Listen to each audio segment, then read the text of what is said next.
El tesoro de David. Devocional sobre los Salmos. Por Charles Spurgeon. Salmo 119, versículo 97 al 128. Exposición de los versículos 97 al 104.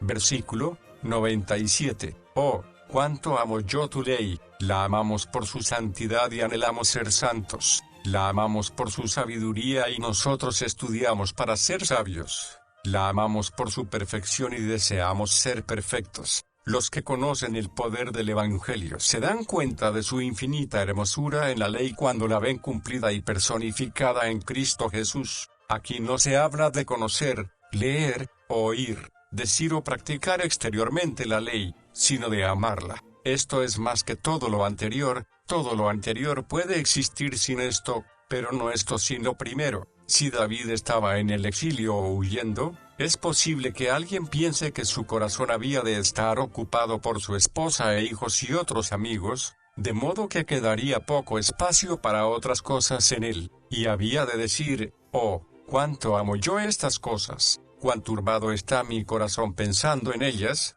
a causa de mi gran amor a ellas. Además, no es digno de notar que no pudieran extinguir, suprimir o enfriar su amor ninguna de las tribulaciones que David estaba pasando constantemente, ni tampoco sus honores, riquezas, placeres o esperanzas. Cristo mismo amaba la palabra de Dios más de lo que amaba las riquezas, porque no se sometió, con miras a la ejecución de su palabra, a una pobreza tal que no tenía dónde reclinar su cabeza. Y aunque era el heredero de todas las cosas, algunas mujeres tenían que proveerle de lo indispensable para subsistir. Amaba la palabra de Dios más de lo que amaba a su madre, hermanos y hermanas. Sí, Cristo amaba la palabra de Dios más que a su propia vida, porque no dio su vida para cumplir la palabra de Dios. Si Jesús mismo amaba la palabra más que a todas las demás cosas, más que a su propia vida, que era superior a la vida de los ángeles, ¿no había buenas razones por las que David la amara igualmente?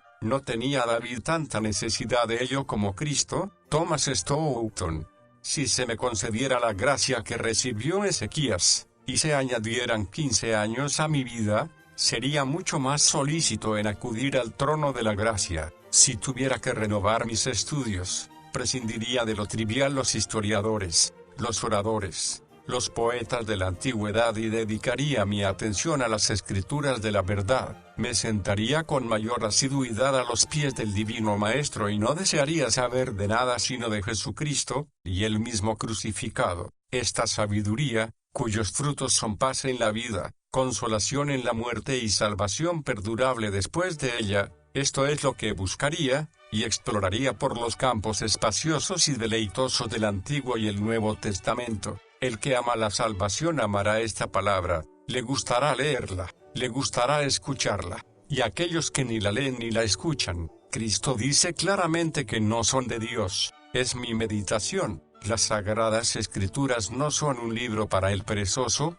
no son un libro que pueda ser interpretado sin el Espíritu Santo por el cual llegó. Por ello, no pueden hacerlo los que lo niegan. Es más bien un campo, en cuya superficie, si bien a veces recogemos fácilmente maná, sin esfuerzo y de balde, con las manos, por otra parte, hay muchas porciones que han de ser cultivadas con ahínco y esfuerzo antes de que rindan fruto para el uso del hombre. Este pan de vida también debe ser comido con el saludable sudor de nuestra frente. Versículo 98. Más sabio que mis enemigos me has hecho con tus mandamientos. Un hombre recto, sin intrigas, es un enigma para los diplomáticos. Sospechan en él doblez sutil que no pueden comprobar, en tanto que él, indiferente a sus sospechas, se mantiene en el mismo nivel y desconcierta sus artes. Sí, la sinceridad y la integridad son la mejor política. El que es enseñado por Dios tiene una sabiduría práctica que la malicia no puede proporcionar al astuto, aunque es inocente como una paloma. Exhibe más prudencia que la serpiente, porque siempre están conmigo. Como un soldado en la batalla nunca debe dejar a un lado su escudo, así nunca hemos de apartar la palabra de Dios de nuestra mente. Siempre ha de estar con nosotros. Un buen hombre, vaya donde vaya, lleva consigo su Biblia, sino en sus manos, en su cabeza y en su corazón.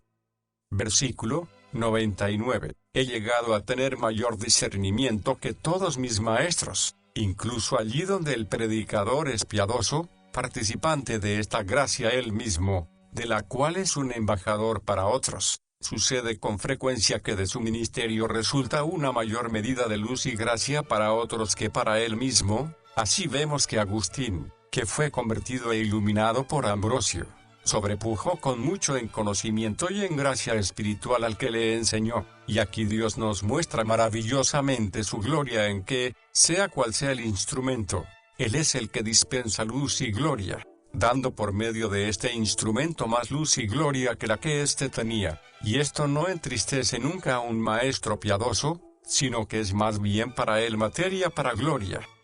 Versículo 100. Porque he guardado tus mandamientos. San Gregorio observa con respecto a dos de sus discípulos que, si bien Cristo estaba hablando con ellos, no le conocían, pero al ejecutar un acto de hospitalidad hacia él, a saber, partir el pan con él, le conocieron, y fueron iluminados, no por oírle, sino porque cumplieron los preceptos de Dios. Todo el que quiera entender, pues, que primero se apresure a hacer lo que oye. Versículo 101. De todo mal camino retraigo mis pies, para guardar tu palabra. Un santo sabe que todo pecado es un golpe a la santidad de Dios, la gloria de Dios, la naturaleza de Dios, ser de Dios y la ley de Dios, y, por tanto, su corazón se yergue contra todos. Mira al pecado, cada uno de ellos, como mira a los escribas y fariseos que acusaban a Jesús, y como Judas, que traicionó a Cristo, y como Pilato, que condenó a Cristo, y como los soldados que azotaron a Cristo, y como la lanza que atravesó su costado, y, por tanto, su corazón dama justicia sobre todos. El verbo retraigo nos advierte que, por naturaleza, los pies nos llevan por el camino de toda clase de pecado, y corremos hacia él con la prisa de las pasiones humanas, de modo que incluso los sabios y entendidos necesitan frenar, retraer y retroceder sus pasos a fin de poder guardar la palabra de Dios y no ser desechados. Y, además, nótese que el verbo hebreo traducido aquí por retraigo es incluso más fuerte en significado, y denota encadeno, aprisiono mis pies, con lo cual podemos darnos cuenta de que no basta una leve resistencia para impedirles que vayan por mal camino. Versículo 102. No me aparto de tus juicios, porque tú me instruyes. El que es cuidadoso de no apartarse una pulgada del camino no lo abandonará. El que nunca toca una copa de bebida alcohólica no se emborrachará. El que nunca pronuncia una palabra ociosa no será un profano. El que empieza a apartarse un poco, no sabe nunca dónde terminará. Versículo 103. Cuán dulces son a mi paladar tus palabras, más que la miel a mi boca. Cuando el salmista se alimenta de ellas, las halla dulces, pero cuando da testimonio de ellas, le parecen más dulces aún. Qué sabios seremos si, por nuestra parte, conservamos la palabra en nuestro paladar por medio de la meditación y en nuestra lengua por la confesión. Ha de ser dulce a nuestro paladar cuando pensemos en ella, pues de otro modo no será dulce en nuestra boca cuando hablemos de ella. Versículo 104. Por eso, odio todo camino de mentira. Los corazones fieles no son indiferentes a la falsedad.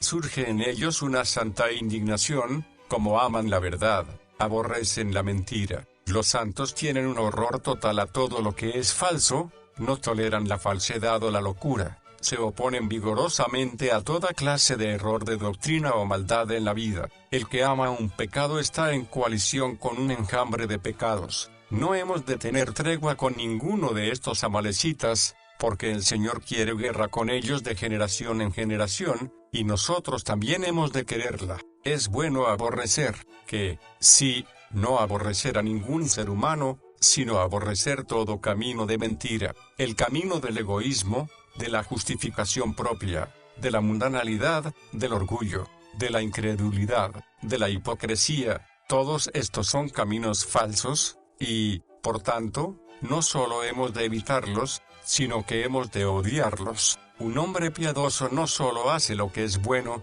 sino que se deleita en hacerlo, su alma se apega a ello, está en su elemento cuando está haciéndolo, no hay nada que más le cuadre y agrade que hacer su deber, lo ama, sí, le gusta hacerlo, y lo ama aunque no pueda hacerlo. La totalidad es un signo seguro de sinceridad.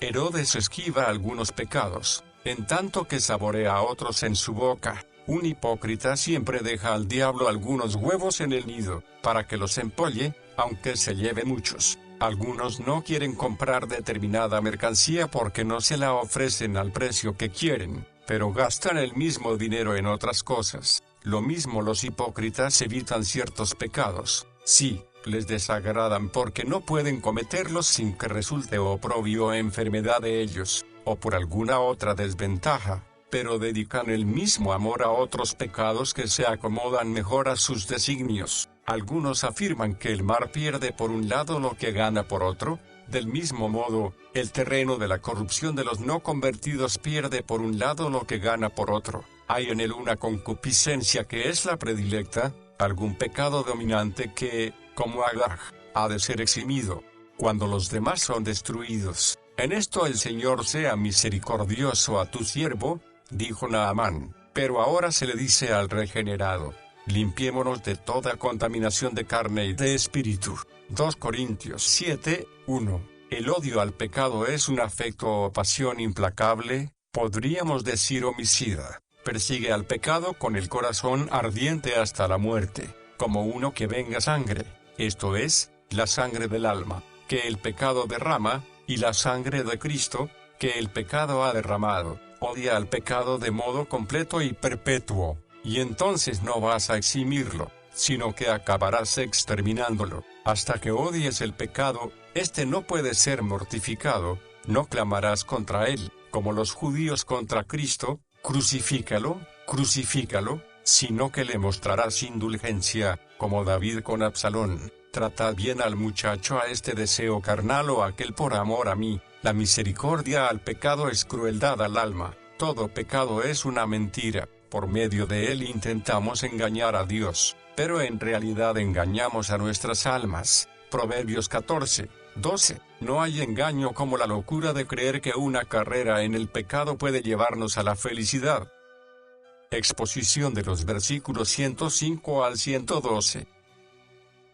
Versículo 105. Lámpara es a mis pies tu palabra. Toda persona debería hacer uso de la palabra de Dios de modo personal, práctico y habitual, para poder ver su camino y lo que hay en él.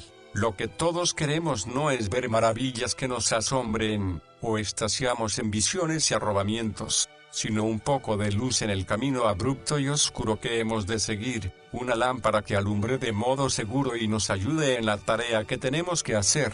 Las estrellas son infinitamente más sublimes, los meteoros más deslumbrantes, pero la lámpara que brilla en un lugar oscuro está infinitamente más cerca de nuestras necesidades prácticas. Después de haber andado 2 millas para visitar un vecindario en que pocos podían leer, con el objetivo de pasar la velada leyendo a una compañía que estaba reunida para escuchar, y estando ya a punto de regresar por una senda estrecha, a través de bosques, en que el camino se bifurcaba varias veces, se me proveyó de una antorcha de tea. Objeté que era demasiado pequeña, pues pesaba menos de media libra. ¿Le llegará hasta su casa?, contestó mi huésped. Le dije, el viento la apagará. Me respondió, estará encendida hasta que llegue a su casa. Pero, ¿si llueve? Dije. Él replicó, le iluminará hasta su casa. A pesar de mis temores, tuve luz abundante en el camino hasta casa y me proporcionó una ilustración apropiada, creo, de la forma en que nuestros corazones indecisos podrían ser guiados por la senda estrecha. Si aceptáramos la Biblia como nuestro guía, sería una lámpara para nuestros pies, que iluminaría nuestro camino al cielo. Uno me dijo que tenía 5 objeciones a la Biblia. Le contesté que si la tomara como lámpara para sus pies le iluminaría hasta llegar a casa. Otro me dijo que hallaba 2 faltas en la Biblia, y le contesté con las palabras de mi amigo que me proveyó la antorcha. todo depende de la forma en que usemos la lámpara. Uno cuenta que cuando era muchacho se sentía orgulloso de llevar la linterna de su maestro de escuela dominical. El camino a su escuela pasaba por calles fangosas y no iluminadas. El muchacho sostenía la linterna demasiado alta, y los dos se metieron en fango espeso. «Ah, debes sostener la lámpara más baja», exclamó el maestro cuando pudieron salir del charco fangoso. El maestro, entonces, le explicó nuestro texto, y el que cuenta la historia dice que nunca olvidó la lección de aquella noche. Es fácil llevar la linterna demasiado alta, pero muy raro que la llevemos demasiado baja. Versículo 106. Juré y lo confirmo que guardaré tus juicios. Hay que remozar con frecuencia las resoluciones santas. Un soldado indeciso en la lucha es derrotado fácilmente. El valor verdadero arrolla las dificultades que anularían a un ánimo pasivo y vacilante. La resolución hará para un hombre débil de voluntad más que la fuerza para el cobarde. Teodorico, arzobispo de Colonia, cuando el emperador Segismundo le preguntó el camino más directo y rápido para alcanzar la verdadera felicidad, contestó brevemente: cumple cuando estás bien de nuevo lo que prometiste cuando estabas enfermo. David lo hizo. Hizo votos en la guerra, y los pagó en la paz. Y así deben hacer los hombres buenos, no como el astuto diablo, del cual nos cuenta el que escribió el siguiente epigrama. El diablo estaba enfermo, quería hacerse monje. El diablo estaba bueno, el diablo era un monje. No seas como muchos hoy en día, que si la mano de Dios cae algo pesada sobre ellos, hacen toda clase de promesas acerca de cómo enmendarán su vida. Cuando la vara se aparta de su espalda todo es olvidado. Es más, muchas veces sucede que son peores que antes. Versículo 107. Hazme vivir, oh Jehová, conforme a tu palabra. El Señor ha prometido, preparado y provisto esta bendición de vida renovada para todos sus siervos que esperan en él. Versículo 109. Mi alma está de continuo en peligro. David vivía en medio de peligros. Tenía que luchar constantemente para sobrevivir, escondiéndose en cuevas, luchando en combates. Esta es una situación muy inconveniente, y un hombre así se comprende que procure hallar cualquier expediente justificable por el cual terminar una condición semejante. Pero David no se descarría del buen camino para hallar seguridad en el pecado, porque dice: no olvido tu ley. Dicen que todas las cosas son aceptables en el amor y la guerra, pero el santo no piensa así. Su vida está expuesta en todo momento, la lleva en la mano, pero en su corazón lleva la ley. Llevaba la vida en su mano, dispuesta a darla cuando Dios la requiriera, y esto hay que observarlo, que no hay ninguna tribulación que esté más dispuesta a tomar la vida de los hijos de Dios que no ellos a entregarla. Como Elías salió a la boca de la cueva para encontrar al Señor, y Abraham salió a la puerta de su tienda para hablar con el ángel, también el alma de los fieles está dispuesta a salir a la puerta del tabernáculo de su cuerpo para mudar de lugar cuando el Señor Dios ordene, en tanto que el alma de los impíos se retrae, se esconde, como Adán entre los arbustos, y hay que hacerla salir del cuerpo, por la fuerza, como a la de aquel mundano. Esta noche vienen a pedir tu alma, pero nunca sacrifican sus almas voluntariamente al Señor. Si alguno lleva en la mano un vaso frágil, de cristal o material semejante, lleno de licor precioso, especialmente si la mano es débil o si hay obstáculos alrededor, con dificultad evitará que se quiebre el vaso y se derrame el contenido. Tal es la condición de mi vida que yo, rodeado de enemigos, la llevo en la mano, y, por tanto, expuesta a tal riesgo que siempre tengo la muerte ante mi vista, colgando de un hilo muy endeble. Agustín en este lugar confiesa con franqueza que no entiende lo que quiere decir David con la expresión tener el alma entre las manos, según el original, pero Jerónimo, otro de los antiguos, nos enseña que esto es un hebraísmo y significa hallarse en un estado de peligro extremo. Los griegos también han hecho de la idea un proverbio que dice lo mismo. Versículo 110. Me han tendido un zazo los impíos. A los impíos les es totalmente indiferente la forma en que destruyen a un buen hombre. No tienen mejor opinión de él que de un conejo o una rata. La astucia y la traición siempre se alían con la malicia, y todo sentimiento caballeroso es desconocido entre ellos, que tratan al que es piadoso como una alimaña que hay que exterminar, los llama impíos, lo cual implica tres cosas: primera, que obran impiedad; segunda, que la aman; tercera, que perseveran en ella. El impío, en el comer, nos induce a la glotonería; en el amor, a la lujuria; en el trabajo, a la pereza; en la conducta, a la envidia; en la corrección, a la ira; en el honor, a la altanería; en el corazón, a los malos pensamientos; en la boca, a las palabras; en las acciones, a las malas obras. Cuando despertamos nos induce a malas acciones; cuando dormimos, a sueños impuros. Me han tendido un lazo, pero yo no me desvié de tus mandamientos. No es el que le echen el anzuelo lo que causa daño al pez, sino el morderlo. Versículo 111. Porque son el gozo de mi corazón. No dice que los testimonios de Dios acarrean gozo, sino que son gozo. No hay otro gozo como no sea el deleite en la ley del Señor. Para cualquier otro goce, el rey sabio dijo a la risa: tú enloqueces, y a la alegría, ¿de qué sirves? El gozo verdadero son las arras que tenemos del cielo, es el tesoro del alma, y, por tanto, está guardado en un lugar seguro, y nada de lo que ponemos en este mundo es seguro. Versículo 112. Mi corazón incliné. El profeta, a fin de definir brevemente lo que es servir a Dios, afirma que él ha aplicado no solo sus ojos, manos o pies para guardar la ley, sino que empezó con el afecto del corazón, hasta el fin. Nuestra vida sobre la tierra es una carrera, es en vano que empiece a correr rápidamente el que luego desmaya y cede antes de llegar al fin, y esto lo tipificaba, dice Gregorio, el que en la ley la cola del animal era sacrificada con el resto. La perseverancia lo corona todo. Es bueno empezar bien, esforcémonos en perseverar hasta el fin. Exposición de los versículos 113 al 120. Versículo 113. Los pensamientos vanos aborrezco, mas amo tu ley. Lo opuesto a la ley de Dios, fija e infalible, es la opinión del hombre indeciso, cambiante.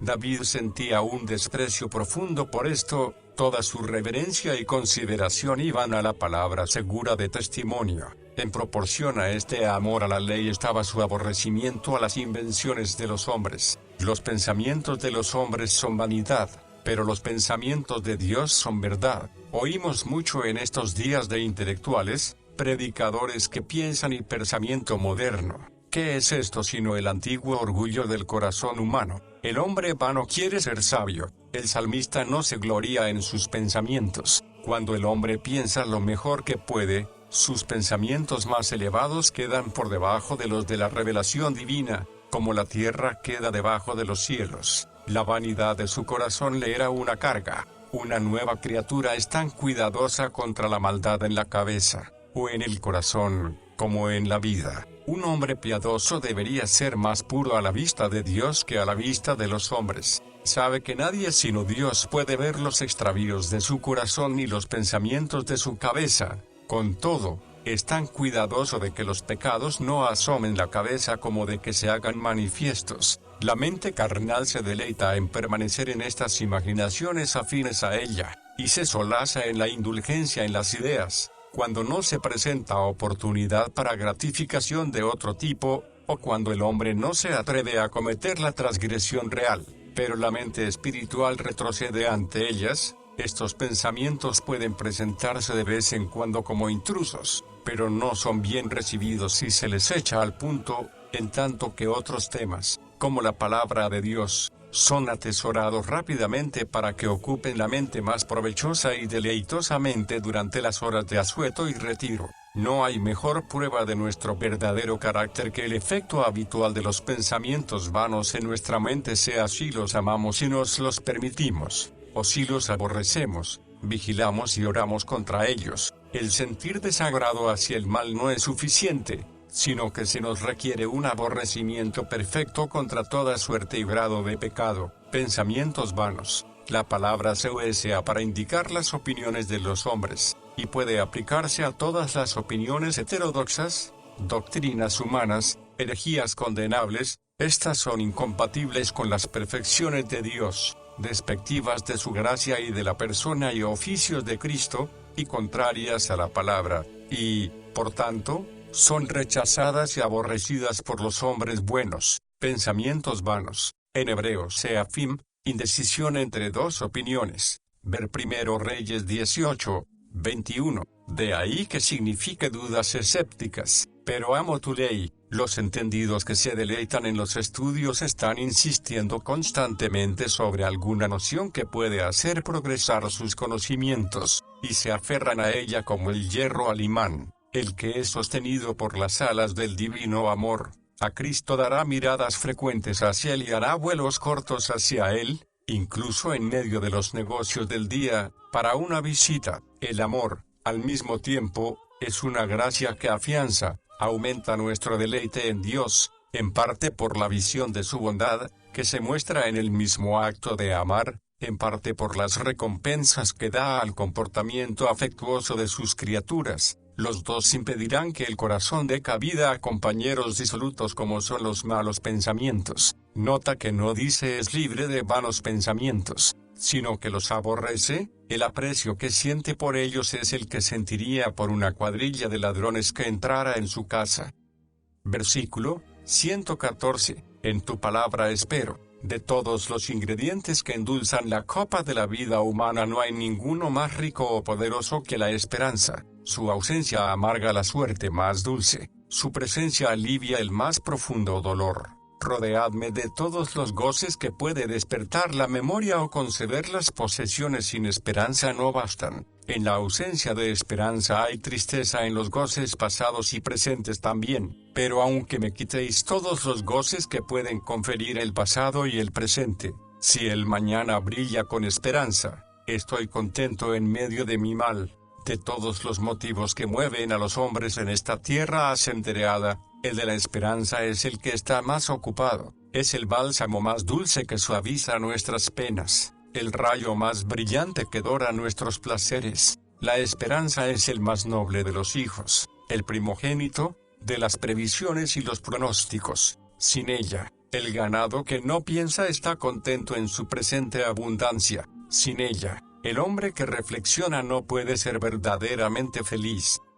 Versículo 115. Apartaos de mí, obradores de maldad, como si dijera, no habléis más, no me molestéis, estoy resuelto en mi curso, he jurado y estoy firmemente resuelto a guardar los mandamientos de mi Dios. Con la ayuda de Dios, me mantengo firme en este puesto, y el mundo entero no puede arrancarme de él. Es difícil, incluso en el caso de un milagro, el guardar los mandamientos de Dios y malas compañías al mismo tiempo. Por tanto, cuando David quiere maridarse a los mandamientos de Dios, para amarlos, vivir con ellos, en la adversidad o la prosperidad, hasta el fin de sus días, se ve forzado a dar carta de divorcio a las malas compañías, sabiendo que, de otro modo, no habría manera de hacer el enlace.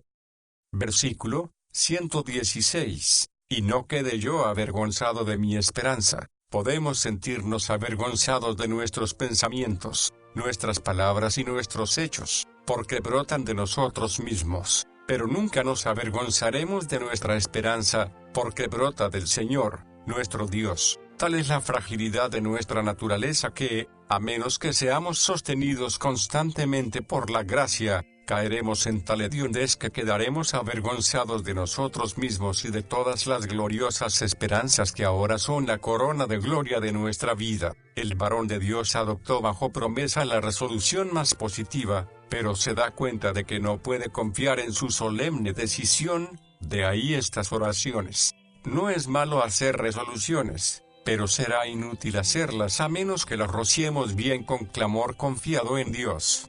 David quería guardar la ley del Señor, pero primero necesitaba que el Señor de la ley le guardara a él. Versículo 117. Apóyame, y seré salvo. David tenía miedo de tres cosas. Primera, una gran tentación fuera, porque la tentación sopla sobre el creyente de los cuatro vientos. Segunda, una gran corrupción dentro. Tercera, ejemplos de otros hombres dignos que habían caído antes. que han sido escritos para nosotros, no que hayamos de aprender a caer, sino a temer para no caer. Estos tres deben tenernos siempre humildes, conforme a la advertencia, que piense estar firme, mire no caiga.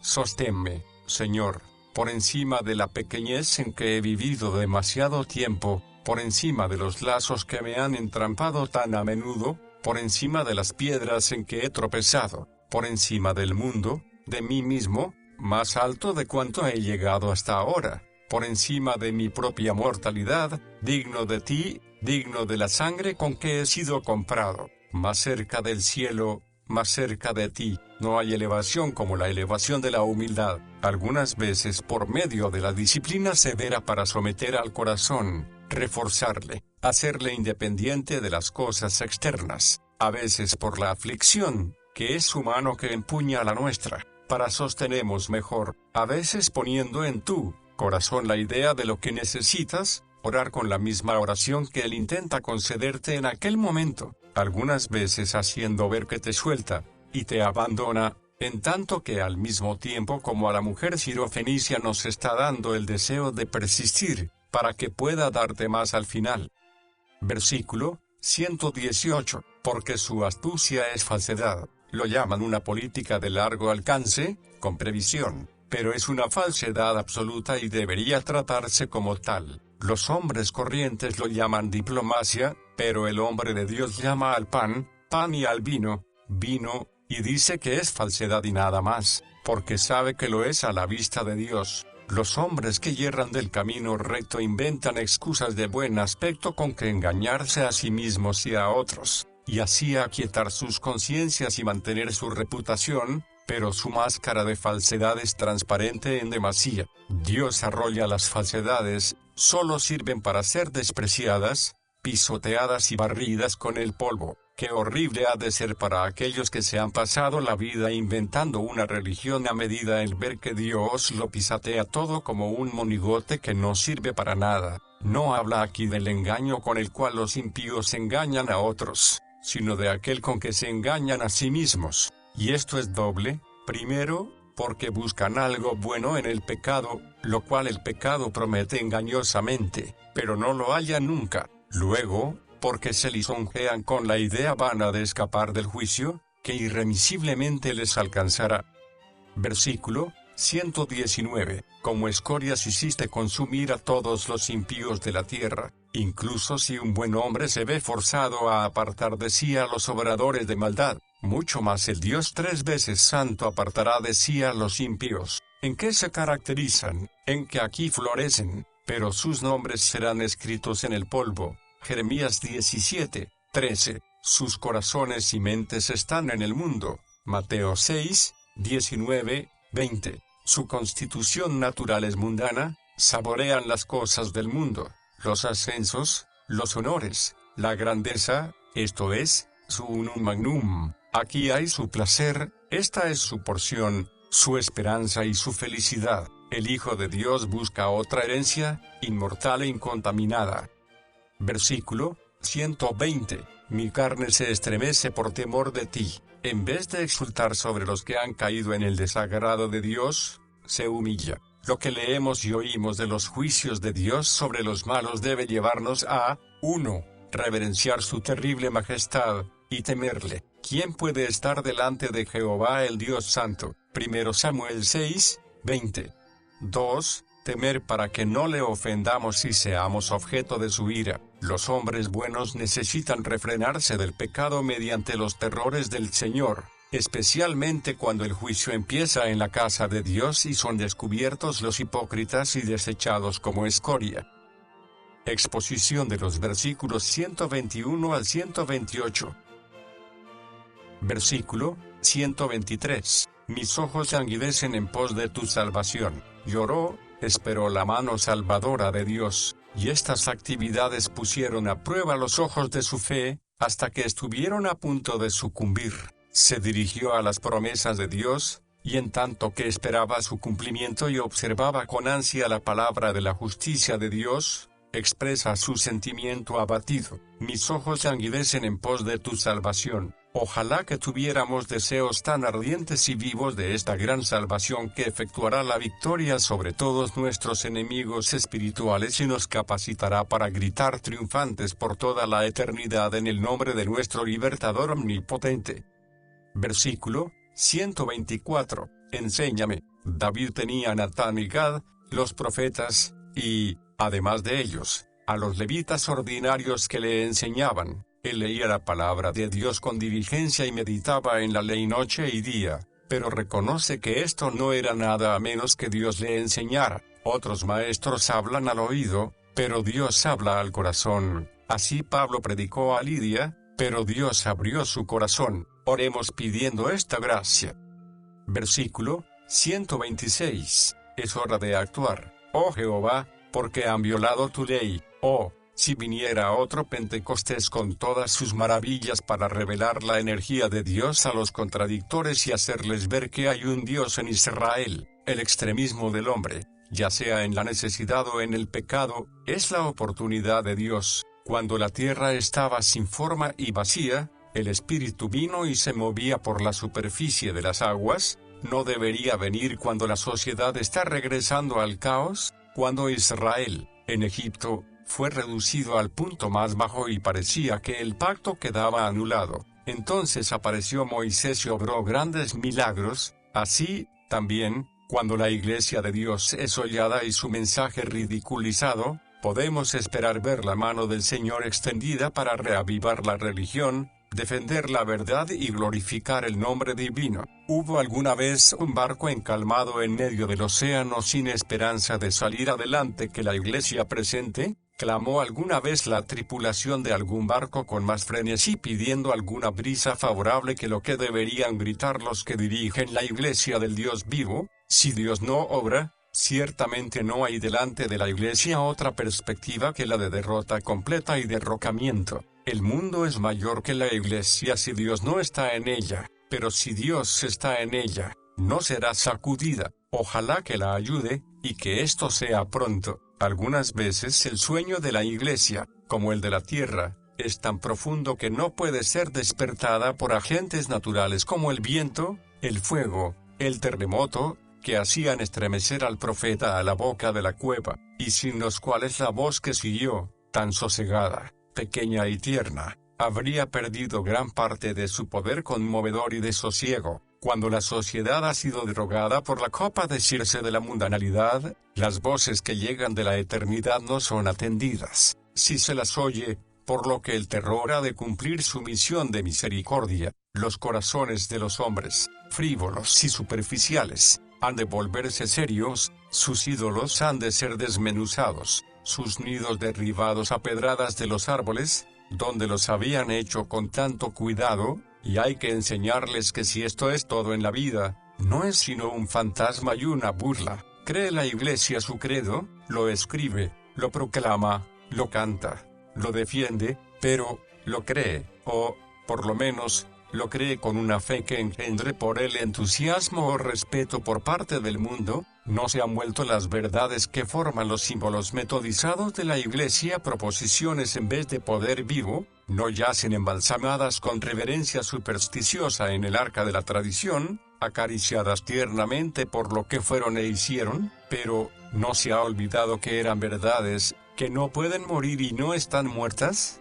Son verdaderas ahora, o no lo fueron nunca, vivas ahora, o no vivieron nunca. El tiempo no puede tocarlas, ni las opiniones humanas, ni la pereza de la iglesia ni su incredulidad, porque proceden de la esencia divina, rebosando su vida inmarcesible. No son máquinas que se vuelvan anticuadas e inservibles y sean desplazadas por invenciones mejores, no son métodos o sistemas de procedimiento fraguados para condiciones pasajeras y que desaparecen con ellas, no son andamios sobre los cuales puedan erigirse otras verdades más elevadas de edad en edad. Son como aquel que es el fin de nuestra conversación: Jesucristo es el mismo, ayer, hoy y por los siglos. No hay uno de estos credos o símbolos y la fe que despierta en nosotros fuera conmensurada con su valor intrínseco, no revistiera a la iglesia de un poder nuevo y asombroso. Pero, ¿cuál sería este poder si la fe los abarcara a todos? Sería vida de entre los muertos, es hora de actuar, como cuando el ataque de alguna enfermedad se hace más severo y vas a buscar al médico para que acuda más rápidamente, no sea que, llegando tarde, no pueda ya hacer ningún bien. Así, cuando el profeta ve en el Espíritu Santo la rebelión del pueblo, sus lujos, placeres, engaños, fraudes, avaricia, borracheras, corre a buscar la ayuda de Cristo, el cual es el único que puede remediar tales pecados. Le implora que acuda, sin demora. La infidelidad nunca fue más sutil, más dañina, más plausible, quizá más próspera, que en el día en que vivimos. Ha abandonado el terreno bajo de la vulgaridad, ordinariez y chabacanería en que se había mantenido, para elevarse a las alturas del criticismo, la filología y quizá la misma ciencia. Satura en una extensión temible nuestra literatura popular. Se ha investido de los encantos de la poesía, para proyectar su hechizo sobre la mente pública, se ha entretejido con la ciencia, y el que no se dé cuenta de que ha sido esposada por una gran parte de las mentes cultivadas de esta generación no está al corriente del estado de opinión en nuestro país. Es hora de actuar, oh Jehová, pero nuestros pecados ya están maduros. Sí, se pudren incluso, la medida de nuestras iniquidades ha sido colmada. Indudablemente nuestro país se está hundiendo en la iniquidad, nuestras lenguas y obras han sido contra el Señor, para provocar los ojos de su gloria. La prueba de la expresión de nuestros rostros testifica contra nosotros. Isaías 3, 8, 9. Sí, declaramos nuestros pecados como los de Sodoma, no los escondemos. El clamor de nuestros pecados es en extremo grave. Sus clamores penetran los cielos y rugen a gran voz, diciendo: ¿hasta cuándo, Señor? ¿Hasta cuándo? ¿Hasta cuándo tardarás para vengarte de una nación así? Apocalipsis 6, 10, Jeremías 9, 9. Es tiempo para ti, oh Jehová. Algunos lo leen de esta forma, pero el original dice: es tiempo de actuar para ti, oh Señor. Es hora en que cada uno en su lugar dé un paso adelante y se ponga del lado del Señor, contra el crecimiento amenazador de la inmoralidad y la impiedad. Hemos de hacer lo que podamos para apoyar los intereses que se hunden de la religión, y, después de todo, hemos de pedir a Dios que emprenda la obra con sus propias manos. No hay nada que no mejore a un santo, no solo las ordenanzas, la palabra, los sacramentos, la comunión santa, sino incluso los pecadores y sus mismos pecados. Incluso estos ponen las gracias del santo en ejercicio, y los disponen a un estado de piadosa lamentación y compunción del corazón. Un santo navega con toda clase de vientos. Los impíos son perjudicados por las cosas buenas, pero los piadosos son mejorados por las peores, porque han violado tu ley. Por eso amo tus mandamientos. Cuanto más es reconocida la piedad por los fieles, más la desprecia el mundo. Los más eminentes entre los santos eran los de la casa del César, Nerón. Filipenses 4, 22. Los que guardaban el nombre de Dios eran los que vivían allí donde estaba el trono de Satanás. Apocalipsis 2, 13. El celo por Dios crecía cuanto más ardiente era la oposición, y por ello el santo debe laborar con más celo para restaurar la gloria de Dios. Versículo 127. Por eso amo yo tus mandamientos más que el oro muy fino. La imagen empleada pone delante de nosotros a un avaro. Su corazón y su tesoro son su oro. Con qué deleite lo cuenta, con qué esmero lo vigila, escondiéndolo en lugar seguro, no sea que se lo quiten, lo que le es más caro que la vida. Así deberían ser los cristianos, avaros espirituales, que cuentan su tesoro como superior al oro fino y lo esconden en sus corazones, en lugar seguro, donde el gran ladrón no podrá alcanzarlo. Oh cristianos, cuánto mayor es vuestra porción que el tesoro del avaro. Escondedla, vigiladla, retenedla. No tenéis que temer la codicia en las cosas espirituales, más bien codiciad sinceramente, incrementad vuestro acopio, y al vivir sobre él y vivir en él, aumentará en extensión y será más precioso en valor.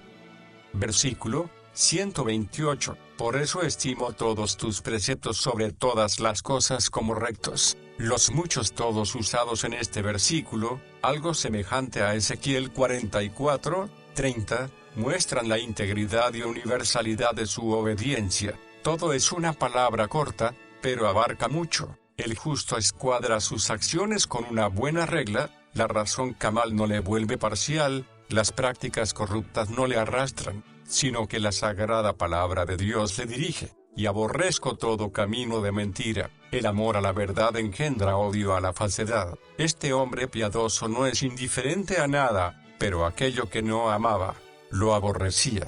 No entraba como ingrediente en una sopa sosa, amaba y aborrecía, y de veras, sin indecisiones, sabía lo que sentía, y lo expresaba. Su aborrecimiento era tan sin reservas como su afecto. No tenía una palabra amable para cualquier práctica que no admitiera el escrutinio de la luz de la verdad. El hecho de que sean tan grandes las multitudes que siguen el camino ancho no tenía influencia en este santo, excepto para hacerle más decidido en evitar toda forma de error y de pecado. Que el Espíritu Santo gobierne nuestros corazones para que nuestros sentimientos en cuanto a los preceptos de la palabra puedan ser del mismo carácter inequívoco.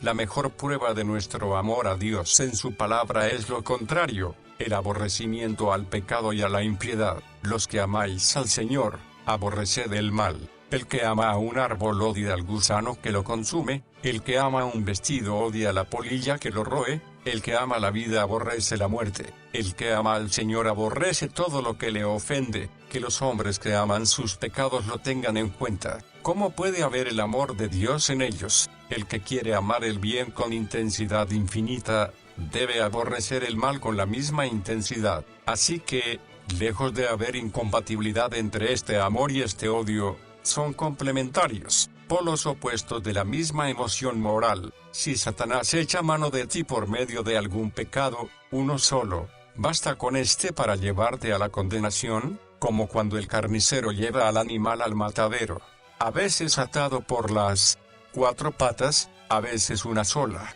Lo mismo ocurre con Satanás. Aunque no seas esclavo de todos los pecados, con que seas esclavo de uno, te tiene agarrado de modo suficiente por este afecto pecaminoso.